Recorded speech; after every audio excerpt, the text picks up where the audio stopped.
തദ്ദേശ തെരഞ്ഞെടുപ്പുകൾക്ക് ശേഷം കൂടാനിരിക്കുന്ന ഒന്നാണ് പാൽവില. പാൽവില കൂട്ടാൻ തീരുമാനിച്ചിട്ടുണ്ട്. തദ്ദേശ തെരഞ്ഞെടുപ്പിന് ശേഷമായിരിക്കും എത്ര രൂപ എന്നത് തീരുമാനിക്കുക. എന്ന് വെച്ചാൽ ഇനി തെരഞ്ഞെടുപ്പ് ഫലത്തെ അടിസ്ഥാനപ്പെടുത്തിയാണോ എന്നായിരിക്കും ചിലർക്ക് സംശയം തോന്നുക. വിദഗ്ധ സമിതി നിരക്ക് വർധനയ്ക്ക് ശുപാർശ ചെയ്തിട്ടുണ്ടെന്നും മിൽമ ആവശ്യപ്പെട്ടാൽ സർക്കാർ പരിശോധിച്ച് അന്തിമ തീരുമാനമെടുക്കുമെന്നും മന്ത്രി ജെ ചിഞ്ചുറാണി പറഞ്ഞു.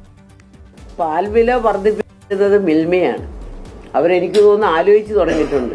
ഇപ്പൊ പക്ഷേ ഇനിയിപ്പോ തെരഞ്ഞെടുപ്പ് വിജ്ഞാപനം വരാൻ 2 ദിവസമൊക്കെ ഉള്ളപ്പം നമുക്കിപ്പോൾ കയറി പാൽവില വർദ്ധിപ്പിക്കുവാൻ പറ്റില്ല. അവരാലോചിച്ച് ഗവൺമെന്റിലും കൂടെ സമർപ്പിച്ചാൽ ഞങ്ങളുടെ കൂടി സമ്മതത്തോടു കൂടി അവരത് കൊണ്ടുവരും. അവരങ്ങനെ നിൽക്കുകയാണ് 3 മേഖലയിൽ. മിൽമ കൂട്ടിക്കൊടുക്കാൻ ക്ഷീരകർഷകരുടെ പാലെടുക്കുന്ന മിൽമയല്ലേ. അപ്പൊ അത് കൂട്ടുവാനുള്ള ഉത്തരവാദിത്വം അവർക്കാണ് ഏറ്റവും കൂടുതലുള്ളത്. അത് കൂട്ടിക്കൊടുക്കുന്നതിന് പ്രശ്നമൊന്നുമില്ല. ശകലം കൂട്ടണം എന്ന് പറഞ്ഞാൽ ഓവറായിട്ട് കൂട്ടാൻ പാടില്ല.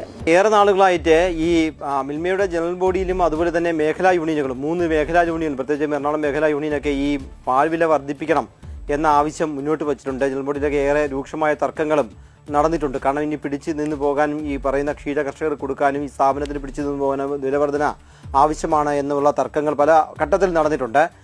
അതിനെ സംബന്ധിച്ചൊരു പഠനം നടത്താനായി ഒരു സമിതിയെ നിയോഗിച്ചിരുന്നു. അപ്പോൾ പാൽവില വർധനവ് ആവശ്യമാണെന്നുള്ളൊരു ശുപാർശ സർക്കാരിന് ലഭിച്ചിട്ടുണ്ട് എന്നാണ് ഇപ്പോൾ ഈ മന്ത്രി ചിഞ്ചുറാണി പറഞ്ഞിട്ടുള്ളത്. എന്തായാലും ഈ പാൽവില വർധന സംബന്ധിച്ച് ഒരു തത്വത്തിൽ ഒരു ധാരണ ഒക്കെ 3 മേഖലാ യൂണിയനുകൾ ആവശ്യപ്പെട്ട അടിസ്ഥാനത്തിൽ മിൽമയുടെ ഡയറക്ട് ബോർഡ് യോഗം തത്വത്തിൽ ഒരു തീരുമാനമെടുത്തിട്ടുണ്ട്. ഈ പറയും പോലെ തലസ്ഥാനത്തുള്ള ചില രാഷ്ട്രീയ കാരണങ്ങൾ തിരഞ്ഞെടുപ്പ് അടുത്തിരിക്കുന്ന സാഹചര്യത്തിലാണ് വീണ്ടും ഒരു വിലവർധന അടിച്ചേൽപ്പിക്കാതിരിക്കാനുള്ള ശ്രമം നടത്തുന്നത്.